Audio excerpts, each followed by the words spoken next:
2018년 남북 정상이 판문점에서 만났고요. 판문점 합의의 결과물로서 만들어진 게 남북 공동연락사무소입니다. 하지만 2년 뒤에 북한이 이 사무소를 폭파합니다. 그리고 3년이 흐른 지금 우리 정부가 북한을 상대로 소송을 제기했습니다. 연락사무소는 북한 땅에 설치가 됐지만 건설비는 우리 돈이니 손해를 배상해달라 하는 건데요. 무려 477억 원짜리 소송입니다. 북한을 상대로 한 소송? 이거 역사상 처음이라는데 이런 결정을 하게 된 배경은 뭘까요? 또 실효성이 있는 걸까요? 또 강대강 대결이 한반도 상황을 더 어렵게 하는 건 아닌가 이런 우려도 있어서 통일부 장관과 직접 이야기를 좀 나누고 싶습니다. 권영세 통일부 장관 스튜디오에 모셨습니다. 어서 오십시오. 네, 안녕하세요. 권영세입니다. 아니 벌써 3년 됐습니까? 그렇습니다. 그게 뭐 엊그제 같은데 예. 그게 딱 오늘이네요. 6월 16일.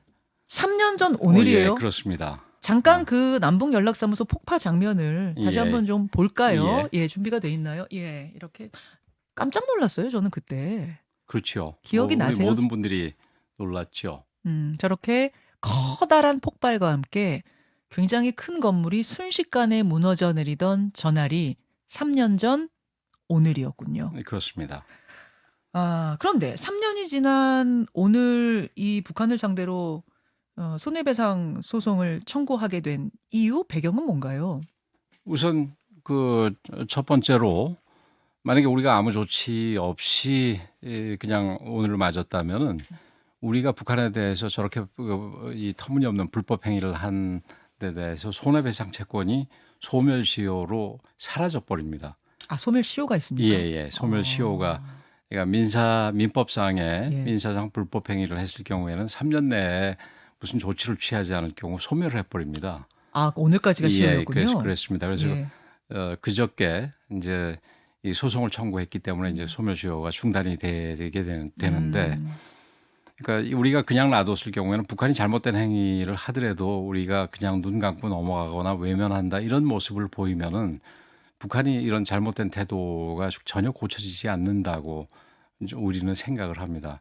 뭐 북한이 도대체 왜 이런 행위를 했을까에 대해서 뭐 여러 가지 얘기가 있습니다. 당시에 김여정이 표면상으로 든 이유는 그 대북 전단에 대해서 우리 정부가 막지 않았다는 이유였던 걸로 맞아요. 대북 전단지에 대한 항의였어요. 예, 근데 그게 이제 하노이 노딜 이후에 이 남관계, 북미 관계가 경색이 된 지 한 1년 가까이 됐을 때 아니겠습니까? 예. 그래서 그런 의미에서 어떤 면에서 거기에 대한 불만 또 그다음에 이 남북 관계 혹은 북미 관계에서 본인들이 어떤 주도적으로 이끌어가겠다는 일종의 이 미국이라든지 우리 대한민국을 상대로 가스라이팅을 하겠다고 이제 볼 수가 있겠지요. 근데 거기에 대해서 우리가 순순히 네. 우리가 아무 조치도 않고 지나가는 것은 북한의 어떤 잘못된 태도를 용인하는 거고 한편으로는 우리 사회 내에서 그런 가스라이팅에 넘어가는 일이라고 생각을 합니다. 아, 그냥 넘긴다면 이건 예. 북한의 가스라이팅에 우리가 그냥 비유하자면 그렇다는 수긍하는 얘기죠. 거나 마찬가지. 그렇죠. 그래서 이 북한에 대해서도 북한이 우리한테 이 내심으로 노력하듯이 예. 그 우리도 북한에 대해서 잘못된 행동에 대해서는 우리 대한민국이 가만히 있지 않는다. 그게 민사적으로 이런 불법 행위든 그다음에 인권 침해 기록에 대해서 우리가 북한 인권 기록 보존소에서 계속해서 기록을 유지하고 있지 않습니까? 네. 이런 인권 침해와 같은 형사적인 책임이든 민사적인 책임이든 우리가 언젠가 북한에 대해서 책임을 물을 수가 있을 때는 반드시 책임을 묻겠다 하는 그런 차원에서 예. 소송을 제기하게 됐습니다. 가스라이팅이란 용어가 장관님 입에서 나오니까 예. 이게 좀 어색하긴 한데 비유를 하자면 그런 그렇죠. 식으로 지금 북한이 우리를 가스라이팅하고 있는 것이다. 근데요, 이 소장을 그럼 서울에 있는 우리 법원에다가 제출하는 거? 예, 그렇습니다. 아니 북한이 피고인데 예, 우리 법원에 제출하면 그걸 받아줍니까? 우리 법원에서요. 예, 예, 그렇습니다. 예. 절차가 어떻게 진행이 되나요? 뭐 일반적인 소송하고 똑같습니다. 북한을 우리가 그 남북한 기본 합의서에도 나타나 있듯이 나라로 취급하고 있지는 않습니다. 뭐 북한이 우리를 보는 것도 마찬가지인데 그러나 이 법률적으로 보면은 뭐 비법인 사단 정도라고 볼까요? 그 사실은 이 비법인 사단으로 보는 거는 이미 그 이 국가가 이 북한을 상대로 해서 소를 제기한 건 처음이지만 네. 개인이 소를 제기한 거는 그 이 몇 차례 있었습니다. 있었어요. 예를 들어서 국군 포론 이분들이 북한에 대해서 손해배상 청구한 거가 있었죠. 있었지 않습니까? 예, 예. 그런 식으로 북한에 대해서 얼마든지 소를 제기할 수가 할 있습니다. 수가 예. 있군요. 할 수가 있군요. 그러면 재판은 이제 피고 없이 피고 출석하지 않은 채 진행이 쭉 되는 뭐 거예요? 나와도 되는데 나올 리는 별로 없고요. 나오면 좋겠으나 나오진 않을 것이. 예. 법조인 출신으로 보시기에 승소할 가능성은 몇 %입니까? 승소는 그러니까 액수를 구체적으로 이제 특정하는 거 외에는 어려움은 전혀 없다고 생각을 합니다. 승소 가능성은 100%. 예, 100%다 그렇게 봅니다. 근데 승소를 한들 이게 과연 집행이 이루어질 수 있는가, 돈을 받아낼 수 있는가, 실효성 없는 거 아닌가요? 이제 뭐 그렇게 생각하시는 분도 계시겠습니다만은 이 재판을 하는 데는 두 가지 의미가 있습니다. 하나는 채권을 추상적으로 확보하는 부분이고, 하나는 채권을 이제 구체적으로 확보하는 부분인데, 예. 구체적으로 확보하기 위해서는 북한이 재산이 있어서 나중에 승소한 그 판결을 가지고 강제 집행을 할 수가 있어야 되는데 그 부분은 뭐 쉽지 않을 수가 있겠죠. 물론 오토 원비어 건에서 거기는 미국에서 소송을 해가지고 승소 판결을 받아서 북한에 숨겨진 재산들을 찾고 있다고 그러지 않습니까? 예. 근데 뭐 그거는 이제 구체적으로 이제 찾아봐야 되는 부분인데, 근데 추상적으로 예. 우리가 강제 집행을 하지 않더라도 우리가 승소 판결을 받아내는 것만으로도 큰 의미가 있다고 의미가 있다. 생각을 합니다. 그게 아까도 말씀드렸듯이 네. 우리가 북한의 불법 행위에 대해서는 우리가 그냥 넘어가지 않는다. 경고와 상징의 의미. 예, 그렇죠. 그런 의미에서 또 북한의 채권을 갖다가 확보해 두는 것, 소멸시효로 없어지지 않게 확보를 해두고 우리가 언젠가는 이걸 집행을 하겠다라고 하는 부분이 매우 의미가 있는 부분이다 이렇게 생각을 합니다. 지금 개선공단 같은 경우에도 무단으로 북한이 가동 중단한 거, 또 금강산의 시설물도 무단 철거한 거, 뭐 이런 것들이 문제가 되겠는데 혹시 여기에 대해서도 법적 소송을 검토하십니까? 뭐 여러 가지 그 법적 수단을 검토하고 있습니다. 그렇습니까? 예. 여기에 대한 소송도 걸 수 있어요? 뭐 걸 수 있죠. 이 부분 지금 이제 이 공동연락사무소 같은 경우는 지금 말씀드렸듯이 소멸시효가 곧 완성이 되기 때문에 제 우선적으로 한 것이고 예. 나머지 부분도 법적인 절차를 나름대로 밟습니까? 검토해서 밟아 나갈 생각입니다. 밟아 나갈 생각이시군요. 알겠습니다. 근데 이 소송의 의미 뭐 상징성 말씀은 하셨습니다만 이것이 혹시 남북 관계를 더 악화시키는 걸림돌이 되지는 않겠는가? 가뜩이나 경색됐는데 한 번 더 찬물 끼얹는 건 아니겠는가? 실제로 돈을 받아낼 수 있는 것도 아닌데 라는 질문들 지금 많이 들어옵니다. 그렇죠. 뭐 충분히 이해가 됩니다. 그러나 그 어떤 의미에서 남 간의 어떤 대화라든지 관여라는 부분이 지속 가능해야 되고 나름대로 상식적인 그 관여, 상식적인 대화여야 됩니다. 뭐 일방적으로 그 아부하거나 굴종하거나 이런 식의 대화는 그 대화의 양식 자체가 바람직하지 않을 뿐더러 그런 식의 대화는 지속 가능하지를 않습니다. 그래서 그런 의미에서 우리가 북한에 대해서 우리하고 대화하는 거는 아주 정상적이고 상식적인 대화하고 계속해서 이끌어가기 위해서는 너희들도 상식적인 이 모습으로 나와야 된다라는 부분을 우리가 가르쳐 줄 필요가 있다. 이렇게 생각을 합니다. 그래서 대화를 하려면 상식적으로 나와라. 태도를 갖춰라. 예, 그렇죠. 그래서 그런 면에서 이게 당장은 아마 북한도 불쾌하게 생각을 할지 모르고 여태까지 지금 그런 일이 없었으니까 그런 면에서 조금 이 남북 관계에 약간의 어려움을 초래할 수는 있겠지만 조금 더 한 단계를 넘어서 본다면은 그게 남북 간의 건강하고 지속 가능한 대화를 하기 위해서 오히려 절대적으로 필요한 조치다 이렇게 생각을 합니다. 그러면 지난 정부에서는 좀 굴종적인 대화가 이루어졌다고 보세요? 뭐 저는 그런 식으로 생각을 합니다. 그래서 일부 뭐 지난 정부뿐만 아니라 일부 시기에 뭐 예를 들어서 정상회담 뭐 뒷돈 얘기도 있고 그다음에 지금 우리 이재명 대표가 경기도 지사 시절에 북한과 대화하기 위해서 무슨 뭐 뭘 보냈느니 말았느니 하는 거로 지금 수사 중에 있지 않습니까? 어쨌든 그거는 수사 결과 밝혀져 봐야 될 일이겠습니다만은 이런 식의 어떤 그 굴종적인 대화, 비상식적인 이 뭐라 그럴까요? 관여는 이게 별로 바람직하지 않고 또 계속할 수 있는 지속 가능한 대화도 아니다. 이렇게 생각을 합니다. 아마 이 부분에 대해서는 지난 정부 관련자, 뭐 실무자 혹은 문재인 대통령 굉장히 반발할 수도 있는 지금 부분이라고 생각은 합니다만 권영세 장관은 여하튼 그렇게 판단하신다는 말씀. 예, 그렇죠. 근데 아마 그 지난 정부 관여하신 분들도 이걸 노골적으로 비판하기는 쉽지 않을 겁니다. 그렇게 보세요. 근데 지금 말씀하신 네. 것이 이제 맞다고 뭐 가정하더라도 굴종적으로 나가서도 대화가 끊겼던 마당에 그럼 이렇게 강하게 나가가지고는 이게 뭐가 풀리겠는가? 진짜 완전히 경색되는 건 아니야? 그럼 이게 국익적으로 괜찮은 거야? 이런 또 질문할 수 있을 것 근데 같습니다. 거꾸로 북한이 필요할 때, 그러니까 우리의 어떤 뭐랄까요, 대가를 받아가지고 잠깐 나왔다가 끊어지고 잠깐 나왔다 끊어지고 하는 그런 대화보다는 예. 북한이 정말 그 대화를 할 수밖에 없는 상황을 만들어가는 게 중요하다고 생각이 됩니다. 그래서 사실은 비핵화 대화에서 소위 담대한 구상에서 소위 3D라는 얘기를 뭐 지난번에 나와서도 한번 네. 말씀을 드린 걸로 예. 알고 있는데 우리가 대북 제재를 하는 것 그러니까 그 3D 중에서 두 번째 디스웨이전에 해당되겠는데요.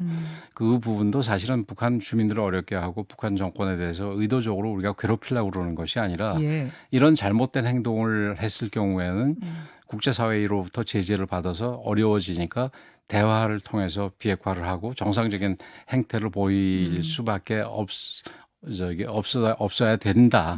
이런 모습을 우리가 원칙적으로? 분명하게 원칙을 보여주는 것입니다. 그래서 예, 사실은 예. 제재도 예. 북한을 괴롭히기 위한 게 아니라 북한을 대화로 이끌어내서 이 정상국가, 보통국가로 만들어 나가려는 그런 노력의 일환입니다. 알겠습니다. 예. 알겠습니다. 권영세 통일부 장관 지금 만나고 있습니다. 그러고 보니까 권 장관님 주중 대사 지내셨잖아요. 예, 그렇습니다. 그렇죠.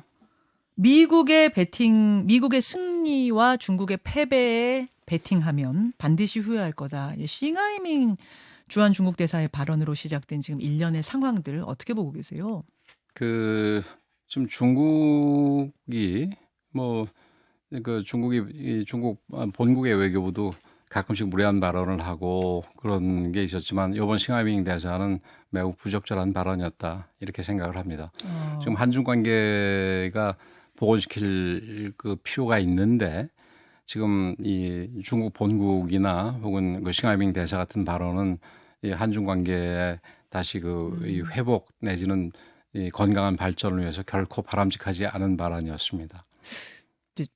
주중 대사를 하셨으니까 대사의 역할이라든지 대사가 뭐 어떻게 해야 되는지 행동에 대한 걸 워낙 잘 아실 테니까 제가 여쭙는데요. 그렇죠. 그래서 굉장히 보통 벗어난 내용입니다. 완전 벗어난 거예요? 예. 근데 관저로 무슨 야당 대표 초청해서 식사하고 이런 거는 있을 수 있는 거고요? 관저로 그 초청하고 그런 건 얼마든지 있을 수 있습니다. 그건 있을 수 있어요. 그러나 관저로 초청해가지고 그 언론인들 보는 앞에서 그런 식의 그 준비한 말을 그건 또 내용도 그렇게 심한 내용으로 담아서 이렇게 좀 낭독하고 이런 거는 적절한 태도는 전혀 아니었다고 생각을 합니다. 아주 이례적인 것. 예. 그것은 그러면 중국 정부와 다 입장 맞춰야지. 연관이 있다고 저는 생각을 합니다. 중국이란 나라가 그 외교관들이 그 임의로 많은 재량을 가지고 그런 행동을 할 수 있지는 않다고 생각을 합니다. 그렇습니까? 예. 중국이란 나라의 특성을 파악해 보면. 그러면 중국 정부의 입장이라고도 볼 수 있다. 왜 그랬을까요? 그럼 이건 상당히 도발적인 행동이고 이례적인 행동이었는데 왜 그랬을까요? 지금 이제 이 한미일 간의 관계가 돈독해지는 상황에서 지금 미국과 중국 간의 갈등이 지금 굉장히 고조돼 있는 상황 아니겠습니까? 그래서 그 한국에 대해서 지금 미국과 자기네들과 갈등이 고조돼 있는 미국과의 관계를 좀 이렇게 막기 위해 가지고 그런 것 같은데 오히려 이런 저기 중국의 태도는 중국과 멀어지고 또 이 미국과 우리 안보 분야를 비롯해서 여러 분야에서 더 협력할 수밖에 없게 만드는 오히려 안 그러겠습니까? 지금 저런 중국하고 우리가 가까이 할 수가 있겠습니까? 그런 부분에서는 굉장히 그 어리석은 행동이었다 이렇게 생각을 합니다. 야당 대표 앞에서 했어요. 이것도 의도가 있다고 보세요. 일종의 뭐 갈라치기 같은 의도가 있는. 일종의 그런 부분이 있겠죠. 예. 야당 지금 야당 대표 야당은 지금 뭐 중국하고 계속해서 좀 지금 이런 상태임에도 불구하고 계속해서 잘 하려는 모습을 보고 있지 않습니까? 지금 의원들이 중국에 가 있거든요. 지금 상황에서는 별로 적절하지 않다고 생각을 하는데 어쨌든 그런 상황이니까 아마 그런 그 일련의 맥락에서 야당 대표 앞에서 그렇게 얘기를 하지 않았나 이렇게 생각을 합니다. 지금 중국에 가서 방문하고 있는 중국 정부 초청으로 방문하고 있는 민주당 의원들은 사실은 일정이 이미 예정된 거였다라고 하는데 그것도 그럼 어떤 중국이 좀 계산하에 그런 일정을 짰을 거라고 보십니까? 글쎄요. 뭐 한 2달 전에도 이미 그 야당하고 좀 더 관여를 하려고 그러는 계획은 있었던 것으로 생각을 합니다. 그러나 뭐 지금 음. 야당 문제, 여당 문제는 음. 조금 그 음. 제가 많이 얘기 안 하는 게 좋을 것 같네요. 그 예. 좀 뭐 갈라치기의 느낌 같은 게 혹시 좀 느껴지시는가 이 싶어서 여쭸는데 근데 대통령이 또 거기에 이제 한마디를 보태셨잖아요. 이거는 국익적인 글쎄요. 측면에서 적절했는가란 글쎄요. 제가 저도 뭐 그 자리에 있었습니다마는 예. 그 자리에 그런 식으로 중국에 대해서 이렇게 폄훼하고 그런 취지는 아니었던 거로 기억을 하는데 그때 예, 분위기를 예, 누구보다 예. 잘 아시겠네요. 예, 내부적으로 그리고 또 내부적으로 그러니까 거기는 외부용이 아닌 상황이었지 않습니까? 비공개 예, 국무회의. 그런 부분들이 뭐 진짜 그 워딩을 저는 뭐 정확하게 기억은 못 하는데 예. 워딩들을 갖다가 뭐가 됐든 음. 그 비공개 내용들을 이 바깥에다 다 이렇게 이 공개하는 거가 그렇게 잘한 모습은 아니라고 생각을 합니다. 위안스카이 발언까지 지금 나왔거든요. 글쎄 말입니다. 그 어. 저도 언론을 통해서 봤습니다. 예. 위안스카이의 빗대는 발언까지 이제 나와서 이게 국익을 위해서 대통령까지 개입하시는 게 맞는가 이제 이런 논란들이 좀 있었어요. 대통령께서 뭐 의도적으로 개입하신 건 아니라고 보고요. 개입하려고 그랬으면 공개적으로 얘기를 하시지 그걸 그 비공개 자리에서 얘기를 하겠습니까? 비밀로 하라고 하고 하신 건 아니죠. 근데 사실은 예. 공직자들이라면은 비공개 회의에서 예. 있었던 내용들은 공개 안 하는 거가 상식이지요. 상식입니까? 누가 하신 거예요, 그럼? 모르겠습니다. 오히려 언론인 분들이나 우리 예. 저기 사회자분께 제가 물어보고 싶네요. 누가 하신 건가? 알겠습니다. 싱하이밍 대사 논란, 우리 정부가 어떻게 대응해야 되는가 이것도 좀 고민이에요. 국민의힘에서는 추방해야 된다 뭐 이런 이야기도 나오고 어떻게 하는 게 좀 현명한- 의연하게 할 필요가 있다고 봐요. 그래요? 의연하게 그 예. 잘못된 부분에 대해서는 지적을 하고 그다음에 이제 그 이번 한 건이 아니라 앞으로 지금 어떤 태도를 중국과 중국 대사가 보이는지를 좀 더 볼 필요가 있다고 생각을 합니다.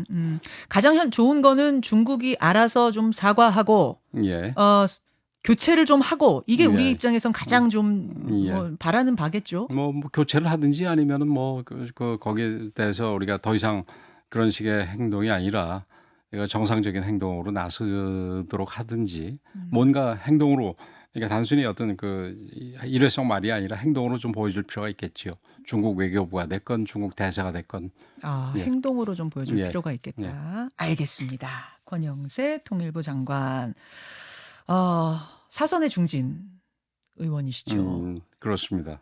지난번에 출연하셨을 때 제가 그때 이제 전당대회였는데 전당대회 출마하십니까? 이 질문을 드렸는데 이제 그때 안 하신다 그러셨어요. 예, 그때 뭐 이미 저 전당대회가 거의 코앞에 다가왔을 때 아니겠습니까?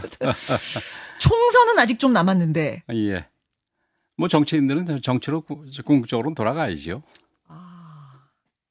오늘 또 시원하게 답변하시네요. 예. 출마하시는군요. 지난번에도 여기서든지 어디서든지 뭐 그런 얘기에 대해서는 그렇게 시원하게 대답을 했었습니다. 그때 제가 전당대회 질문 드렸을 때도 시원하게 출마 안 합니다. 그러셨는데 오늘은 총선 출마하십니까? 라는 질문에 대해서 정치인은 언젠간 정치로 돌아가야 한다. 총선 출마하신답니다. 이렇게 제가 이런 해석은 제가 시원하게 마무리를 하는 게 좋을 것 같고요. 근데 지역구가 용산이시잖아요, 예. 장관님.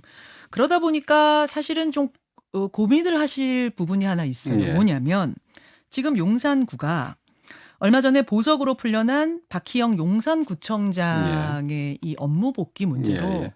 시끌시끌한 상황입니다. 유족들은 도의적인 책임을 지고 구청장이 이거 자리를 그만 물러나야 되는 것 아니냐? 또 면담도 좀 해달라 뭐 이런 요구를 하고 있고 박희영 구청장은 이 상황에 대해서 지금 뭐 그만둔다든지 이런 부분 고려하고 있는 것 같지는 않고 이 상황은 어떻게 풀어야 된다고 보세요? 글쎄요, 저도 뭐 우리 탈당 이후에 그렇게 뭐 소통을 하고 있지는 않고 언론을 통해서 보니까 박형 구청장이 그 유가족도 만나겠다라고 그렇게 얘기를 아마 보도자료를 통해서 했던 걸로 제가 만나겠다고는 했는데 아직 만남이 성사된 것 같지는 않습니다. 그렇죠. 이제 뭐 지금 아마 경황된 상태로 해서 지금은 뭐 서로 대립하고 있는 상황 아니겠습니까? 그래서 그 기간이 좀 지나면은 아마 만날 수도 있을 것 같고 만나야 된다고 보세요. 예, 뭐 만날 필요도 있다고 생각을 합니다. 이 뭐 법적인 부분을 일단 차치하고 도의적인 차원에서 구청장, 지자체장은 이 좀 물러나야 되는 것 아니겠는가? 어떤 도의적인 책임을 져야 되는 건 아니겠는가라는 국민 여론에 대해서 뭐 어떻게 여러 보십니까? 가지 생각들이 있을 겁니다. 그게 그러나 지금 이제 소송이 지금 형사 소송이 진행되고 예. 있지 않습니까? 예. 근데 그걸 유죄로 예단을 해가지고 그래서 물러나야 된다, 미리 물러나야 된다 이렇게 얘기하는 거는 적절하지 않고요. 그다음에 정치적으로 물러날지 말지는 아마 본인이 판단을 할 텐데 뭐 주변에서 그걸 뭐 물러나라 마라 하는 거는 어떤 면에서 직권남용이 될 수도 있는 부분 아니겠습니까? 그렇죠? 그 권리 없는 부분에 대해서 이렇게 요구하는 거는 그래서 그런 부분은 제가 이래라 저래라 이렇게 얘기할 일은 아니라고 생각을 합니다. 개인적으로 전화를 거신다면 뭐라고 좀 개인적인 조언은 해주고 싶으세요? 글쎄요, 뭐 깊이 생각 안 해봤습니다. 근데 어쨌든 그 유족들의 아픔을 잘 품어 안고 그 유족들하고 만나서 그 부분에 대해서 본인이 하고 싶은 얘기를 충분히 하고 유족이 하고 싶은 얘기를 충분히 들어라라는 부분 정도는 제가 네. 그 얘기를 해주고 싶네요. 알겠습니다. 여기까지 예. 오늘 북한에 대한 이야기부터 좀 나눠봤는데 질문 하나만 좀 한 1분 정도 되나요? 시간이? 김정은 위원장 건강 적신호설이 계속 지금 나오는데 예. 그 부분에 대해서 통일부가 파악하고 있는 게 있습니까? 뭐 지금 특별히 파악하고 있는 건 없습니다. 예. 지금 얼마 전에 한동안 지금 안 나타나다가 나온 적이 있었지 않습니까? 예, 그 예. 당시에 뭐 팔에 상처나 이런 걸 보고 무슨 뭐 심장 수술에 뭐 예. 카데타를 넣지 않았냐 이랬는데 그건 뭐 전문가들의 의견은 그렇지 않다고 보고 피부염 정도로 보지 않았나 이렇게 생각을 하고요. 그다음에 건강 부분은 지금 1m 70 내외의 키에 거의 140kg의 전후에 예. 그 몸무게고 또 가족력이 있지 않습니까? 그래서 그런 부분을 볼 때 뭐 그렇게 좋은 상태라고는 보이지 않는데 그게 지금 현재 업무를 수행하기 힘들 정도라서 네. 안 나타난지 여부에 대해서는 저희들이 아직은 확실한 정보를 갖고 있지 못합니다. 알겠습니다. 질문이 오늘 오랜만에 나오셔서 그런가 많이 지금 쏟아지는데 예. 총선 출마 이야기가 나왔으니까 아마 이 질문이 들어오는 것 같습니다. 지금 총선 상황에 대해서는 어떻게 판단하고 계세요? 총선 뭐 승리 또 어떤 총선 전략, 전망 어떻게 보고 계세요? 글쎄 총선 전망은 지금 보기는 좀 이르다고 생각을 합니다. 제가 뭐 선거를 여러 번 치러봤지만 예. 특히 2012년 선거, 2016년 선거의 기억을 돌이켜 보면은 예. 그 당시에 한쪽이 절대적으로 앞설 걸로 생각을 했는데 실제 결과는 정반대로 나왔거든요.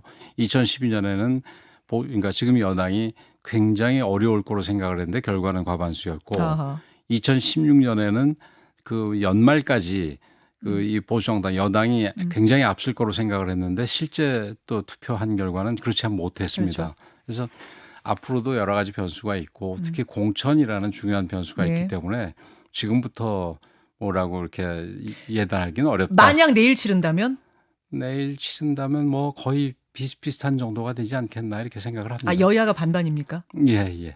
승리합니다라고는 안 하시네요. 지금 뭐 여론조사상으로 여론조사가 뭐 반드시 맞는지 네. 모르겠지만 유일한 지금 이 지표 알 수 있는 지표 아니겠습니까? 그렇죠. 그게 뭐 아마 반반 정도 되지 않겠나 이렇게 봅니다. 여기까지. 예. 권영세 통일부 장관 오늘 인터뷰 나눠봤습니다. 귀한 자리 고맙습니다. 예, 감사합니다.